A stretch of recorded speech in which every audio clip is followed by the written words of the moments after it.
မနေ့ကချန်ပီယံလိပွဲတွေကတော့ဒုတိယကြော့တော့တောင်ကြိုပြီးတော့အပြေထွက်သွားတဲ့ပွဲတွေရှိလာခဲ့တယ်။မနေ့ကတော့ဆိုလို့ရှိရင်ပရီးမီးယားလိနှစ်သင်းဖြစ်တဲ့ကျွန်တော်တို့အာဆင်နယ်နဲ့ဗီလာဒီအဝေးပွဲမှာ9ပြတ်နိုင်ပွဲကိုစီရခဲ့ပြီးတော့ကွာတာဖိုင်နယ်အဆင့်ကိုခြေ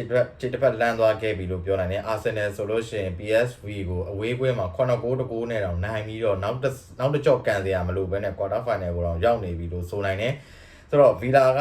လည်းကျွန်တော်တို့ Club Blue Jack ကိုသူတို့အဝေးကွင်းမှာ3-1နဲ့နိုင်ခဲ့တယ်။ဒီပွဲမှာဆိုလို့ရှိရင်အဆန်စီယိုကလည်းနောက်ဆုံးပွဲသိမ်းကိုပနယ်တီယာဆင်သွင်းခဲ့တယ်။သူ့အနေနဲ့နောက်ဆုံးနောက်ဆုံး၄ပွဲမှာအဆုံလာတဲ့သူ9ဂိုးထိသွင်းပြီးသွားပြီပေါ့နော်။ဆိုတော့ PSG ကလည်းအငှားနဲ့ရောက်လာတဲ့ဒီကစားသမားဒီ Unai Emery အတွက်ကဘယ်တစ်ချက်ဖြစ်လာပြီလို့တော့ကျွန်တော်တို့ပြောနိုင်တယ်။နောက်တဲ့အရေးကြီးတဲ့ပွဲကောင်းတစ်ပွဲကတော့ကျွန်တော်တို့ Real Madrid နဲ့ Atletico ဒီပွဲမှာ Real Madrid ဒီရုန်းကန်ခဲ့ရတာမှန်တယ်ဒါပေမဲ့သူတို့အတွက်လိုအပ်တဲ့နိုင်ပွဲတစ်ပွဲကိုအိမ်ကွင်းမှာပေါ်ဆောင်သွားနိုင်ခဲ့တယ်။ဒီပွဲမှာဆိုလို့ရှိရင် Verratti ဒီ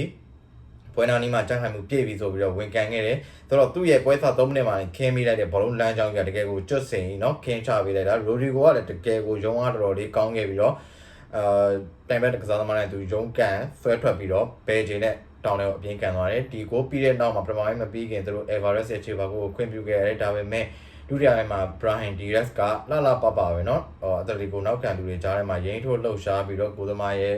အဝေးထောင်တွေကိုလှပကန်သွင်းပြီးတော့ဒီသွင်းကိုဒီ Real Madrid အတွက်အနိုင်ကိုဖြစ်သွားခဲ့တယ်ပေါ့နော် Real Madrid ဒီပွဲမှာ2-1နဲ့နိုင်ခဲ့တယ်စိတ်ကြရတဲ့ရလဒ်တကူတော့မဟုတ်ဘူးဒါပေမဲ့ဘလို့ပဲဆိုကျွန်တော်တို့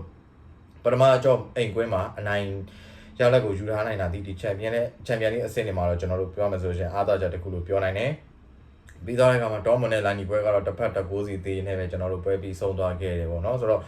မနေ့ညတော့အားလုံးအချုံကြည့်မယ်ဆိုလို့ရှိရင်အာဆင်နယ်ဒီနောက်ဆုံးပရီးမီးယားလိနှစ်ပွဲဆက်တိုက်ကိုပေါက်ပြောက်ခဲ့ပေမဲ့ဒီချန်ပီယံလိမှာတော့သူတို့9ဂိုးထိသွင်းခဲ့တယ်တကယ်ကိုခြေလက်စရာကောင်းတဲ့အာဆင်နယ်ပရိသတ်တွေတော့အာဆင်နယ်နီးပြအာဒီတာတော့တကယ်ကိုခြေလက်စရာကောင်းတဲ့ရလဒ်တစ်ခုဖြစ်ခဲ့တယ်ဒုတိယကြော့ကိုဘာပီအားမှမရှိဘဲနဲ့ကြိုက်တယ်လို့ကစားလို့ရသွားတဲ့အနေအထားမျိုးဖြစ်တယ်ဗီလာဆိုလို့ရှိရင်လည်းအုပ်စုအဆင့်မှာသူတို့ရှုံးထားတဲ့ Club Blue Jack ကိုဒီပွဲမှာပြန်ပြီးတော့အနိုင်ကစားခဲ့တယ်ဆိုတော့ဒုတိယကြော့ကစားမှာလည်းအိမ်ကွင်းဖြစ်နေတဲ့အတွက်ဗီလာတော့ကတော့တကယ်ကိုလွယ်ကူတဲ့နောက်တစ်ဆင့်ဖြစ်သွားခဲ့ပြီပေါ့နော်